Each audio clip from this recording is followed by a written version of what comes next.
ya Neta. Bagaimana kabarnya hari ini? Alhamdulillah, luar biasa, Allahu Akbar. Semangat sekali ya sepertinya. Tapi apakah kalian semua udah siap untuk memulai pelajaran pada hari ini? Oh, siap. Alangkah lebih baiknya kita mulai pelajaran pada pagi hari ini dengan berdoa bersama-sama agar ilmu yang kita dapatkan itu bisa bermanfaat untuk kita semua. Oke, untuk pelajaran hari ini berdoa Ibu yang mimpin ya. Berdoa dimulai. Alhamdulillah. Nah, pada pagi hari ini kita akan belajar mengenai apa? Ada yang tahu? Ada yang sudah buka buku materinya semalam? Oke, ya benar. Kita akan membahas sikap atau akhlak tercela. Akhlak tercela itu akhlak yang seperti apa sih? Ada yang tahu contoh akhlak tercela? Oke, tenang dulu. Sebelumnya, Ibu mau absen kehadiran dulu ya. Siapa tahu ada yang sakit apa gimana gitu. Oke. Yang pertama, Azizah Nurul Hasanah. Oh ya, hadir. Kemudian Bambang Trilaksono.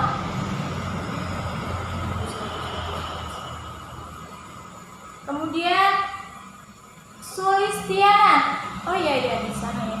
Mbak bisa maju aja. Itu loh depan masih kosong. Nggak baik duduk di belakang terus tuh. Iya maju. Selanjutnya Murdiana Pungki. Oh bagus. Rajin ya Mbak. Iya. Selanjutnya Zakia. Oke. Sudah semua kah? Ada yang belum terabsen hari ini? Sudah ya? Oke. Ngomong-ngomong tentang akhlak tercela, siapa yang tahu apa sih contoh akhlak tercela itu? Ayo sebutkan satu-satu. Sombong? Ya bagus, sombong.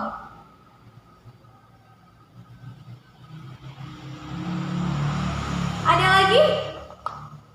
Pamer. Pamer sama sombong apa bedanya ya, Mbak?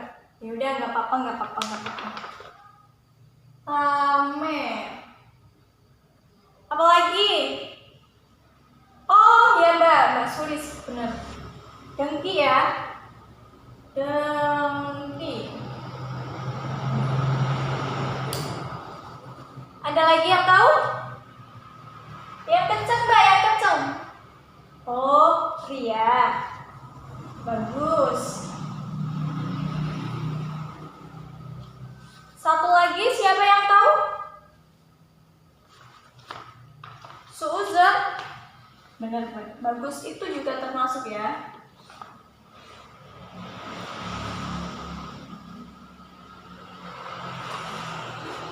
Apa lagi? Nah. Ini ya. Oke. Sombong, pamer, dengki, ria, suuzon itu adalah termasuk contoh akhlak yang tercela. Hari ini kita akan membahas tentang akhlak tercela.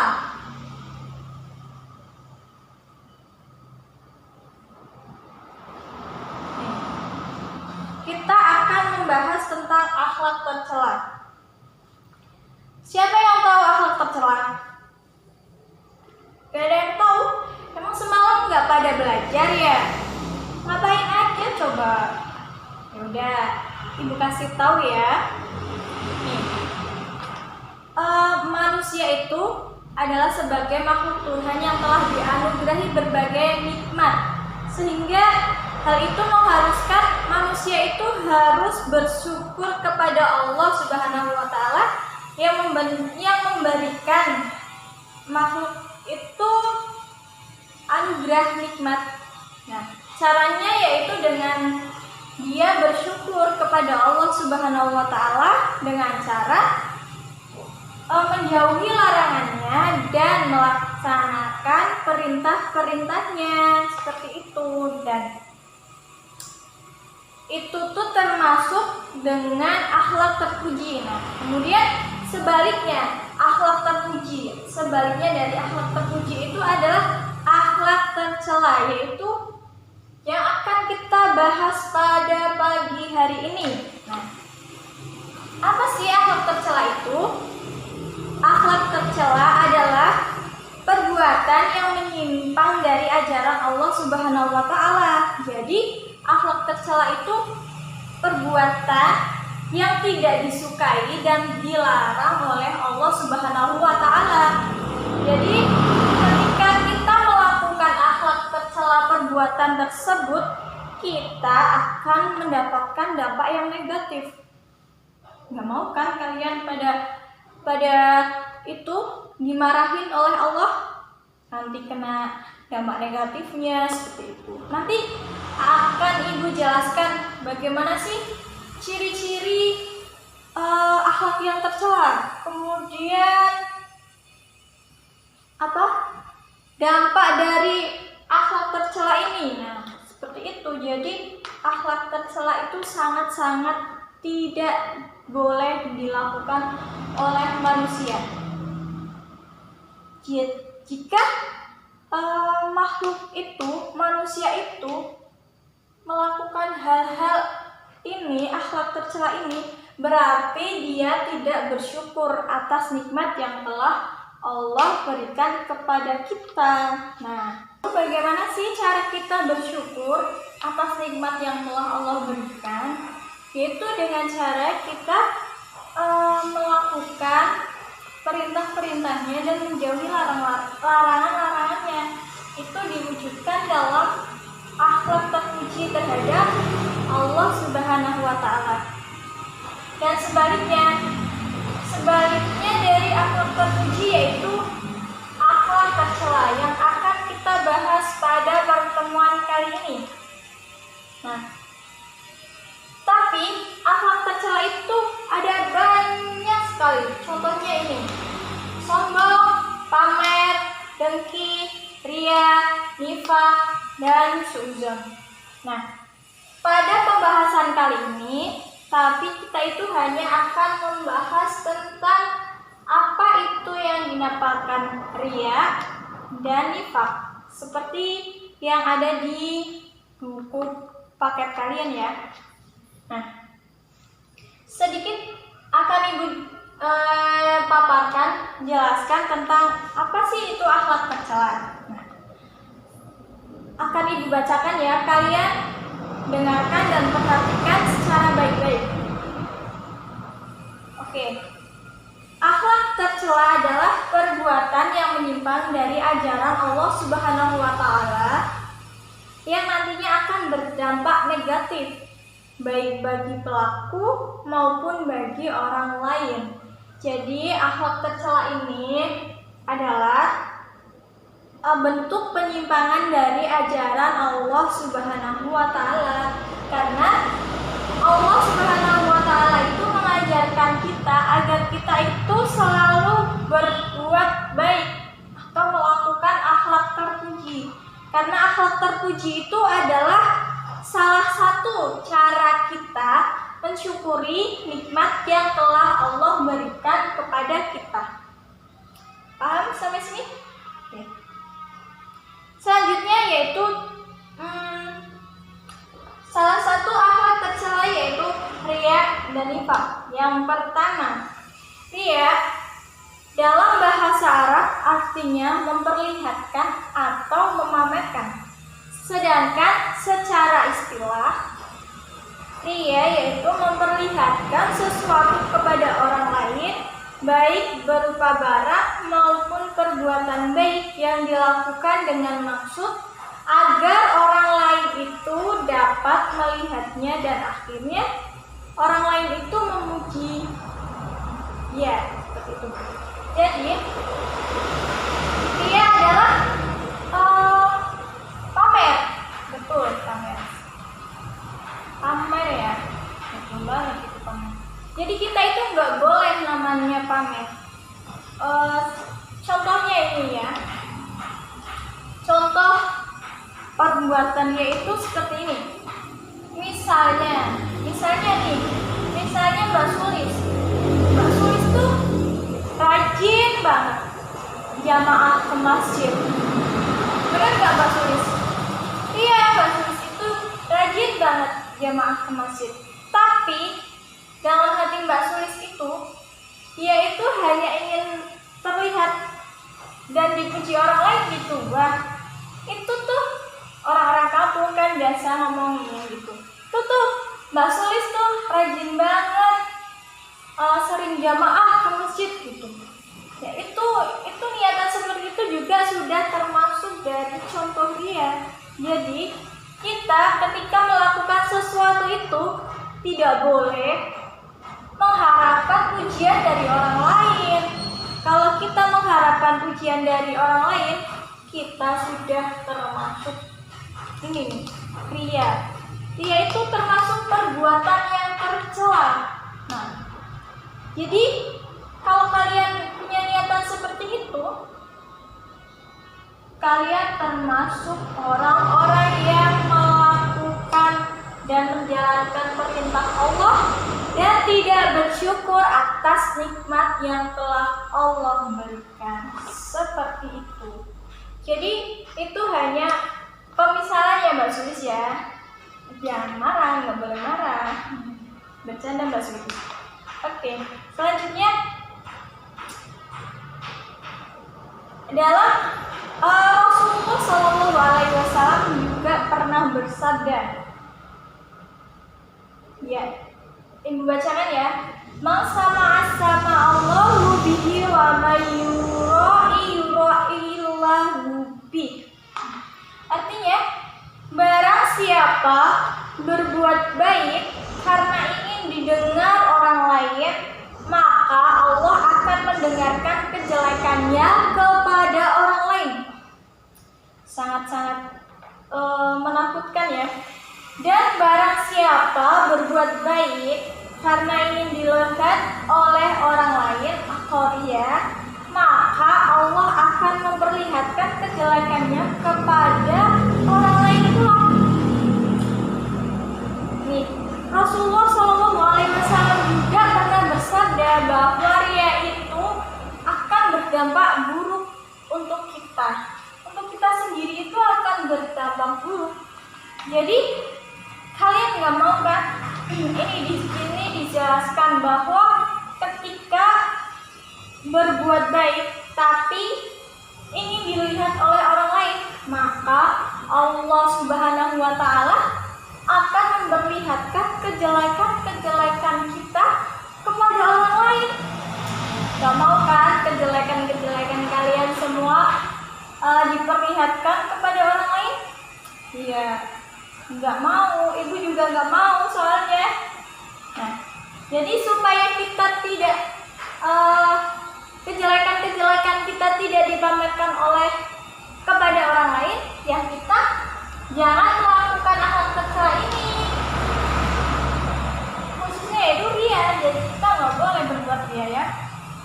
Nah, di sini juga Allah berfirman dalam surat An-Nisa ayat 142. Jadi perbuatan ria ini ada di dalam larangan perbuatan ria ini ada di dalam surat An-Nisa ayat 142. Nah, kita baca bareng-bareng ya. 1, 2, 3.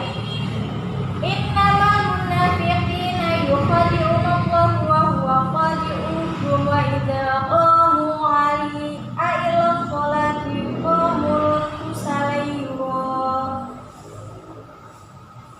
Ila sholati qamu kusalaira unan nasa wa la yadhkuruna Allah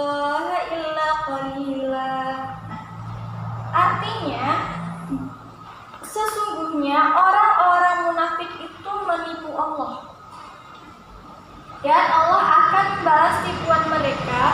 Dan apabila mereka berdiri untuk sholat, mereka berdiri dengan malas, mereka bermaksud ria dengan sholatnya di hadapan manusia, dan tidaklah mereka menyebut Allah kecuali sedikit sekali.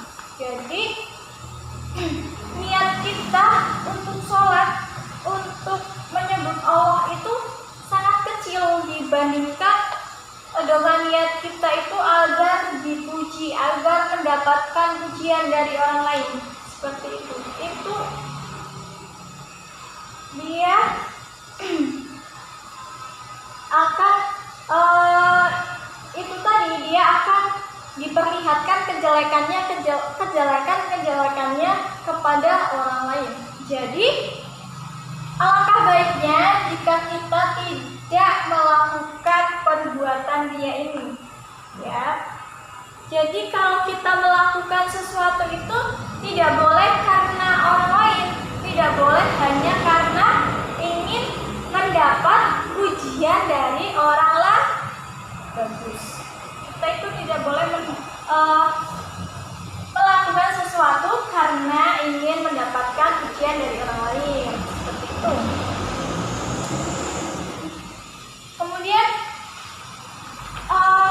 orang tersebut akan rugi sekali jika dia bersifat ria, karena mereka bersusah payah mengeluarkan tenaganya, harta dan meluangkan waktunya, tetapi Allah tidak menerima sedikit pun amal ibadah mereka. Bahkan azab yang mereka terima sebagai balasannya. Jadi kita itu hanya akan membuang-buang waktu, membuang tenaga, pikiran, tapi kita tidak mendapatkan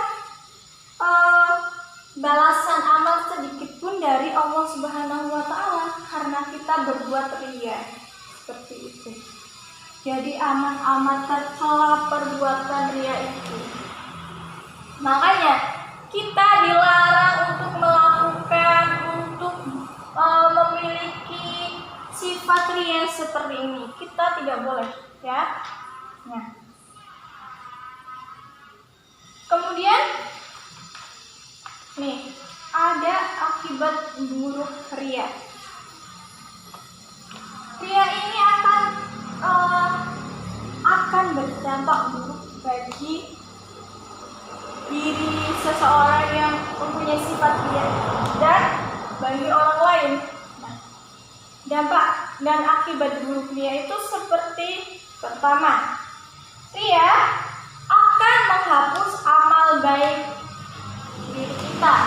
Nah, ini terdapat dalam Quran surat Al-Baqarah ayat 264. Nah, di dalam surat itu menjelaskan bahwa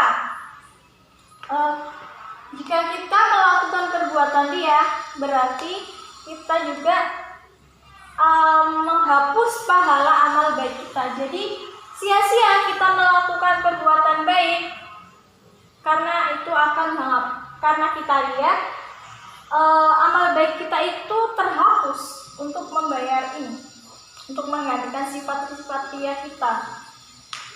Seperti itu. Jadi sangat-sangat tidak baik sekali kita mempunyai sifat seperti ini. Nah, selanjutnya Ibu akan menjelaskan akhlak tercela nifaq. Apakah kalian sudah ada yang tahu apa itu nifaq? Nifaq ini sama hanya dengan munafik.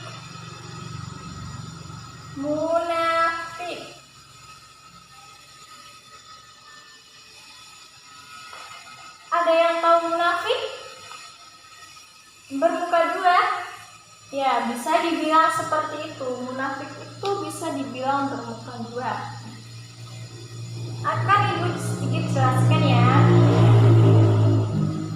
Kata nifaq berasal dari kata nafiqa al-yadu. Artinya lubang hewan sejenis tikus. Jadi lubangnya tikus ya. Lubang ini ada dua. Ia bisa masuk ke lubang yang satu, lalu keluar lewat lubang yang dua. Jadi bingung kan? Dia masuk lubang lewat lubang sini, kenapa keluar lewat sini? Seperti itu. Ini sebagai perumpamaan. Karena demikianlah gambaran keadaan orang-orang nifaq atau orang-orang yang munafik. Jadi dia itu satu sisi menampakkan Islamnya atau kebaikannya, tetapi di sisi lain dia juga melakukan hal-hal yang tidak terpuji. Di sisi lain dia itu amat kafir dan menentang kepentingan agama Islam. Nah, jadi nifaq adalah perbuatan menyembunyikan kekafiran dalam hatinya dan menampakkan keimanannya dengan ucapan dan tindakannya. Jadi dalam hati dan tindakan kemudian perilakunya itu tidak sama. Di hatinya dia itu sangat sangat tidak beriman, tetapi dia itu melakukan perbuatan-perbuatan yang mencerminkan bahwa dia itu adalah orang yang sangat beriman.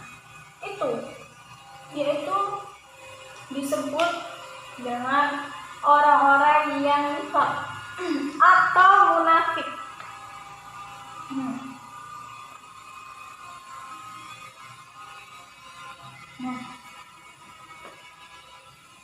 Nifaq itu adalah ketidaksesuaian antara keyakinan, perkataan, dan perbuatan.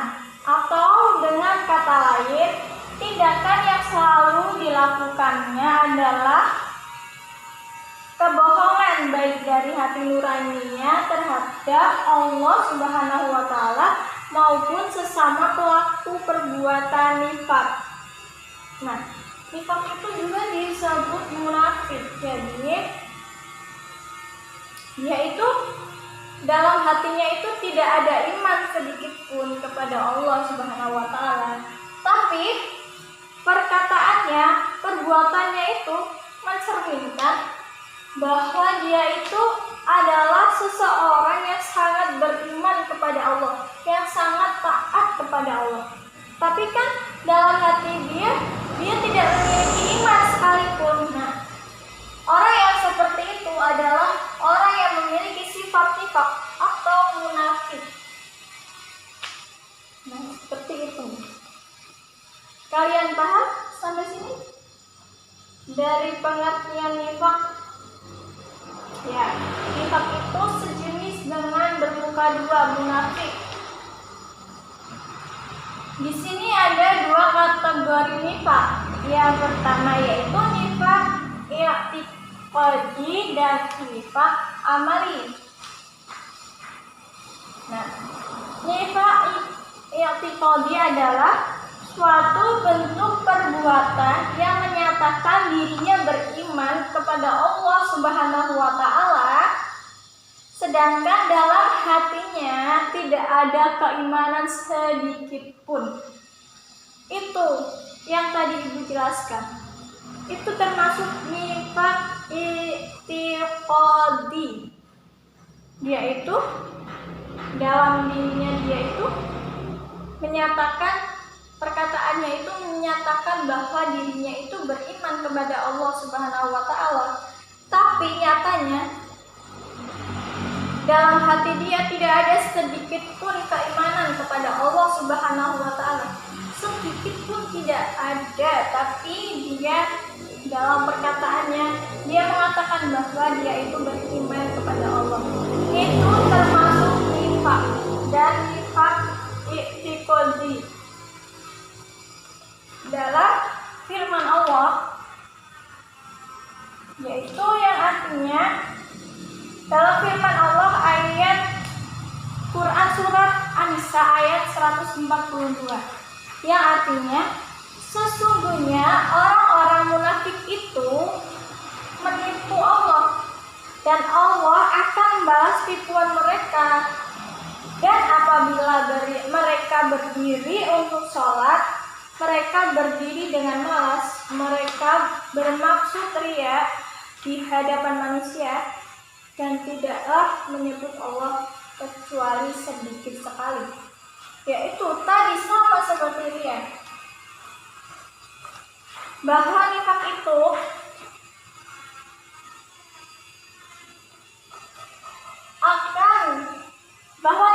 sangat tidak disukai oleh Allah Subhanahu wa Ta'ala.